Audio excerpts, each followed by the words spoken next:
Okay guys, we got an '02 Mazda Tribute here, and we're going to change the brakes on it. If you need to know how to do the shocks, you can click on my link below in the description, and that'll send you to how to change the rear shocks, which you can see that we already did.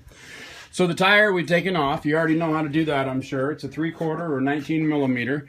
And then all you're going to do, these drums like to stick really good, is give them a couple good hits.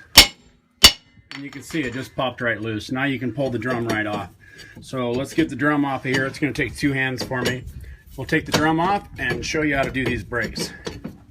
Okay, for this job, you definitely want to use a can of brake cleaner if you can pick it up. It's cheap and it's easy to use. It's very easy to clean.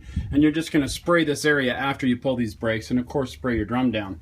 Now on these brakes, we've selected the Brake Best Select. 760 is the number you're going to want. 27293 is your brake kit. And that's going to be for both back tires for back brakes on this Mazda Tribute. Again, 2002. So let's start off by getting this brake assembly taken apart. Okay, so we're going to be pulling off this lower spring here. You can see where it clips on both sides of the brake shoes. These are both separate brake shoes. We're going to be twisting these little clips. They go clear through, and you can hold them back there on the back of your hand with your finger if you need to. You can see the little, well, I have to get some light on there, but let's check this side right there. See that round tit there? We're going to hold that if needed. So we're going to turn those, and then these are going to pop off, which will release part of the brakes. And then the adjustment level here, we're going to go ahead and pull this spring here that direction. We're going to take it off this shoe. At that point, both shoes will fall down. This shoe will fall off. This shoe will hold on because of this keeper. So you can just take a small screwdriver in there and pry up with the keeper. And make sure you catch that because the new ones don't come with it. So that little keeper then will release this brake shoe. At that point, we'll take some brake cleaner. We'll spray this entire area and again that drum. So let's start off by pulling these springs and these 2 clips. Okay, so just grab a little pair of needle nose here. Twist this thing here. Now it'll catch with the side of the brake there, so you don't have to worry about that. And just give it a twist, and she'll snap right out. Grab that clip, set it aside, push that through, grab it from the back, slide it out, and there's that clip. So we've done that to both sides now. You can see they're already getting loose. So now let's go ahead and pull that bottom spring. Now we have the bottom spring out. You can see it's extremely loose now. The only thing that's holding this top shoe will be the top spring. So now we can grab it and pull it out. So rather than use the pliers, vice grips are much easier. Grip them on tight, just pull that way, and that shoe then comes straight off. So now at this point, let's go ahead and pull this keeper here, lift it out, and then we can take off this shoe. Okay, so we got the keeper off. Now, just release your spring down underneath right here for the emergency brake cable, and everything will come right out. This pin will pop that direction. Now it's all out. So at this point, we're going to go ahead and thread back in this adjustment screw all the way. This adjustment screw will automatically adjust the brakes when you back up and tap on the brakes. So we can go all the way in because the thickness of the new brakes are going to be much thicker, and we won't be able to put the drum on if we don't adjust this now. So take this all the way in, and when you put your new brakes on there, you'll have plenty of room for the drum. So time to clean. Spray it all down and the drum. Okay, so now we sprayed a whole bunch of brake cleaner. A lot of good old black brake dust come out of there. The main reason for doing that is because that dust can get in between the rotor where it's already clean and the new shoes and cause them, the abrasiveness can cause them to wear faster. So use this brake cleaner. It's cheap and it works really well. So alright, let's get the new shoes out. Now, I told you the part number and such, so let's go ahead and get the box opened up and let's get these put on. Okay, so they come individually wrapped. These 2 are wrapped together, these 2 are wrapped together. But what I just noticed was these both are 1 each for the back brake. So even though I thought this was 1 back brake and this is 1 back brake, I was wrong because it has that piece on there. So this one here clearly goes on the other side of the vehicle because the tit goes here. So if it's shaped this way with that tit, that goes on the back, so it's got to be on the other vehicle. So let's go ahead and get these ones unwrapped, take one out of here and throw them over there. So alright. Okay, so the ones that are in the other package together, there is no difference to those. You can just put one over there and one over here. But remember, on this side, you have to have this tit on the passenger side, because this is where the emergency brake cable comes in, just like that. It comes up behind it. So if you had this one on here, clearly you wouldn't be able to, and it needs to go that direction. So this one and this one will go to the other side of the vehicle. These 2 here will go on this side. So all right, let's go ahead and get them lined up. We're going to do this backwards now. We're going to install the emergency brake cable first and put our clip and such back on, get that lined up, the back spring for the emergency brake. This is your emergency brake, by the way. And so we're going to put that assembly back on first, and then we'll start on the other side.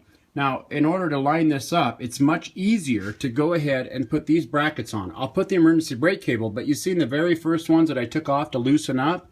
We're going to put those on first this time because it'll help hold it up there while we stretch all our springs in. So even though it's easier to take that off first, we don't put it on last. We put it on first as well. So let's go ahead and get the emergency brake cable on, and then our two long pins with our clips, give them a little twist to hold them in place. I wanted to point out too, when you put the adjustment back in there for the brakes, you remember this thing adjusts when you back up. Make sure that it is showing upwards like this. It's pointing up.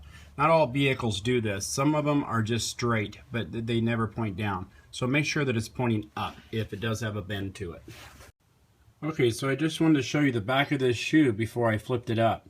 This spring here goes just like that. This keeper goes behind this spring line.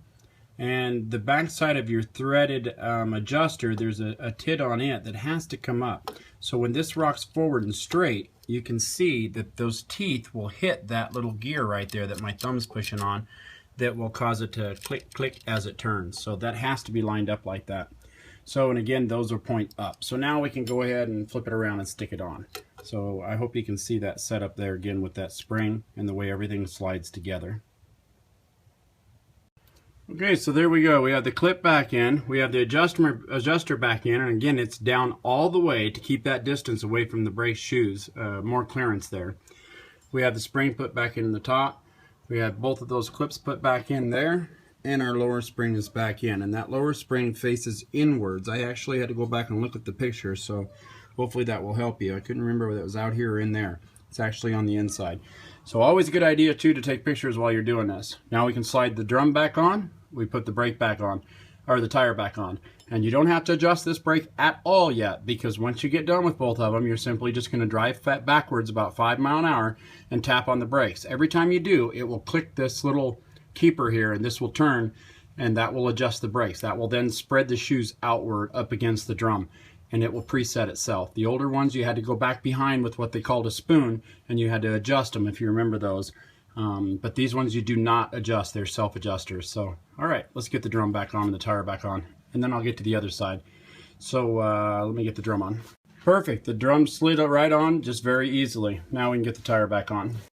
Okay, so there we have it. The drum slid back on, put the tire back on, impact that down to about 350 pounds. We're good to go. So I hope this video helps you out. Now let's talk about time. How long did it take? Can you do this on a Saturday? Can you do this on a Friday? Is it going to carry into Saturday? If you don't get the right parts, it can take you a while. If you have the right parts, shoes mainly, and some brake cleaner for this job, they normally take about 15 minutes on each side. If you've never done it before, it could take you up to half an hour to 45 minutes to each side. But they're really not that bad. You can do this in a Saturday afternoon, no problem, changing your own brakes.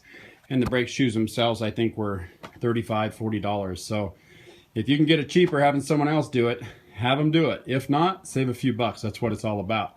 So I hope this video helped you out. Please click like. Please click subscribe. Click on my name underneath this video for all the other videos that I have, including this Mazda. We're going to be doing front struts. We're going to be doing rear shocks. We're going to be doing a tranny flush. We're going to do an oil filter change. And can't remember what else. Oh, we're going to turn the front rotors. So, and a carrier bearing, by the way, too. So if you need any of that stuff, please click on my name underneath this video and you'll see all those videos. It's going to be way too long to shove these together. So once again, thank you so much. Thank you for your comments. You guys are great. Enjoy.